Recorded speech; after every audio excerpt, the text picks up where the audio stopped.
நம்ம மேக்ஸ்ல என்ன பார்க்க போறோம் அப்படின்னா ட்ரிக்னோமெட்ரி தான். ட்ரிக்னோமெட்ரி டிகிரி வேல்யூஸ் தான் நம்ம பார்க்க போறோம்.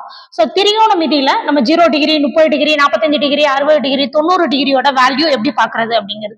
இதை எப்படி நம்ம ஈஸியா மனப்பாடம் பண்ணா ஒரு சிலருக்கு மறந்து போயிடும். எப்படி ஈஸியா ஞாபகம் வச்சுக்கிறது அப்படின்னா 0 to 1க்குள்ள இருக்கிற நம்பரை நம்ம ஃபர்ஸ்ட் மட்டும் எழுதணும். அப்ப ஃபர்ஸ்ட் என்ன வரும் 0. அதுக்கப்புறமா நம்மளுக்கு என்ன வரும் கால் பகுதி அப்படின்னு சொல்லுவோம். அப்போ 1/4. அடுத்து என்னது அரை. அதுக்கப்புறமா முக்கால். அடுத்து 1. இதுக்கு அப்படியே நம்ம ஸ்கொயர் ரூட் எடுத்துட்டோம்னா அதுதான் நம்மளுக்கு என்னது சைனோட மதிப்பு. அப்ப ஸ்கொயர் ரூட் எடுத்தா 0க்கு ஸ்கொயர் ரூட் 0, 1/4க்கு 1/2, 1/2க்கு 1/√2. இங்க நம்மளுக்கு √3/4க்கு என்ன வந்துடும் 2, 1க்கு மதிப்பு என்னது ஸ்கொயர் ரூட் எடுத்தா 1. இதுதான் சைன் 0 டிகிரிக்கு 0, அதுக்கப்புறமா 30 டிகிரிக்கு 1/2, 45 டிகிரிக்கு 1/√2, 60க்கு √3/2, 90 டிகிரிக்கு 1.